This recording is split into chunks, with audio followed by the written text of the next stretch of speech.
नमस्कार, मैं राहुल कठेरिया। गुजरात में पहले चरण की 89 सीटों पर मतदान हो चुका है, लेकिन पहले चरण में जो वोटिंग का जो प्रतिशत है मतदान का, वो पहले की अपेक्षा कम रहा है, जिसकी वजह से सभी राजनीतिक दलों के नेताओं की धड़कनें थम गई हैं। सभी राजनीतिक दलों के नेताओं की सांसें थम चुकी हैं, क्योंकि सब समझ नहीं पा रहे हैं कि आखिर ये हुआ क्या और कौन सी पार्टी को इसका फायदा होगा और कौन सी पार्टी को इसका नुकसान होगा। सब अपने अपने अनुमान लगा रहे हैं। हर पार्टी के नेता जो अपना अपना जीत का अनुमान और गणित लगा रहे हैं। इसी के विषय पर और अधिक चर्चा करेंगे, लेकिन उससे पहले यदि आपने अभी तक हमारे YouTube चैनल राहुल का अड्डा को सब्सक्राइब नहीं किया है तो सब्सक्राइब कर लीजिए, घंटी के बटन को दबाइए, ऑल पर जरूर क्लिक कर दीजिए। गुजरात में अभी पहले चरण का मतदान हो चुका है, लेकिन पहले चरण के मतदान में 2017 के मुकाबले 8% मतदान कम हुआ है। यानी कि 2017 में जब मतदान हुआ था लगभग 68% हुआ था वोटिंग, लेकिन इस बार जो पहले चरण में जो मतदान हुआ है वो 60% के लगभग हुई है। और अगर बात करें 2012 की, 2012 में जो वोटिंग का जो रेशियो था वो था 70% के आसपास। यानी कि एक यहाँ पर गणित और आप समझिएगा कि जब जब गुजरात में वोटिंग का रेशियो कम हुआ है उसका फायदा कांग्रेस को मिला है और भाजपा का उसको नुकसान हुआ है।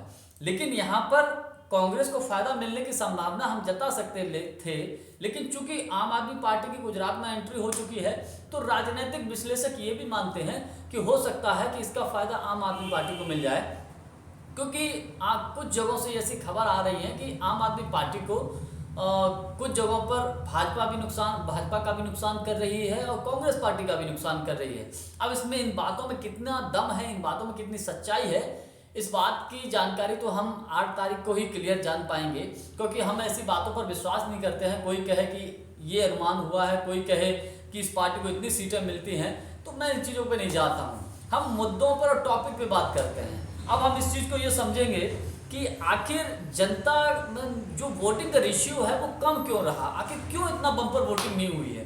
तो मेरा व्यक्तिगत मानना ये है कि चूंकि जनता जो मुद्दों पर बात करना चाहती है, जनता बात करना चाहती है महंगाई पे, जनता बात करना चाहती है रोजगार पे, जनता बात करना चाहती है गैस सिलेंडर का दाम 1100 रुपये हो गया है, जनता बात करना चाहती है पेट्रोल डीजल का भाव कितना है, जनता बात करना चाहती है बेरोजगारी का आलम क्या है, इन मुद्दों पर बात करना चाहती है। और चूंकि अभी हाल ही में गुजरात में मोरबी का हादसा हुआ है, लगभग 150 के लगभग लोगों की मृत्यु हुई है, तो इन मुद्दों पर बात करना चाहती है।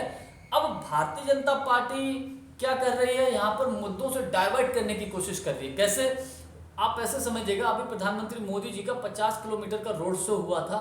रोड शो में एम्बुलेंस आई थी और एम्बुलेंस को रास्ता दिया गया था। हालांकि इसमें कोई बुराई नहीं है, बहुत अच्छी बात है। अगर एम्बुलेंस का आना सिर्फ एक इत्तेफाक था तब तो एक बहुत अच्छी बात है कि प्रधानमंत्री जी ने एक अच्छे इंसान की मिसाल पेश की है। लेकिन अगर ये प्री प्लानिंग थी तो मुझे लगता है मुद्दों पर बात करनी चाहिए, इस तरीके से काम नहीं करना चाहिए। क्योंकि आपने देखा होगा जब हिमाचल प्रदेश में जब विधानसभा का चुनाव हो रहा था उस वक्त भी प्रधानमंत्री मोदी जी के काफिले के सामने अचानक एम्बुलेंस आ गया था।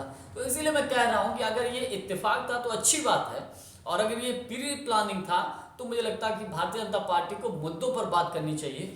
पहले चरण में जो वोटिंग कम हुई है, कहीं ना कहीं अंदाजा है भाजपा को, मोदी जी को, अमित शाह जी को या भाजपा के तमाम नेताओं को कि पहले चरण की वोटिंग का कम रेशियो का नुकसान भाजपा को लगभग संभावना है कि हो सकता है। ये राजनीतिक विश्लेषक इसका अनुमान जता रहे हैं। अब होगा या नहीं होगा वो 8 तारीख को ही मालूम पड़ेगा। इसीलिए भाजपा के तमाम नेताओं ने अपना प्रचार प्रसार का जो तरीका है और तेज कर दिया है और फास्ट कर दिया है। प्रचार प्रसार के मामले में, दूसरे चरण के प्रचार प्रसार के मामले में ऐसी खबरें आ रही हैं कि आम आदमी पार्टी की तरफ से कुछ स्लो हो गया है, कुछ धीमा पड़ गया है।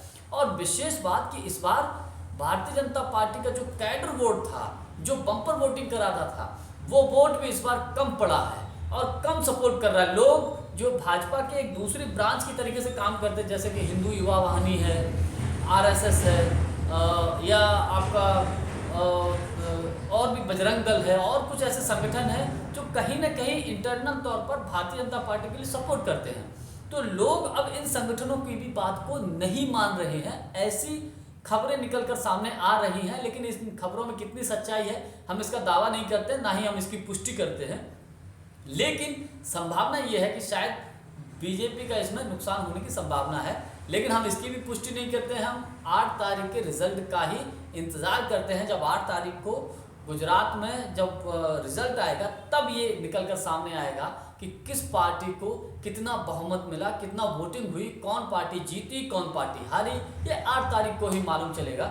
ये अपने अपने राजनीतिक विश्लेषक अनुमान है। जानकारी यदि आपको हमारी अच्छी लगी हो तो हमारे वीडियो को लाइक, शेयर और हमारे चैनल को सब्सक्राइब जरूर कर दीजिएगा। बहुत बहुत धन्यवाद। नमस्कार।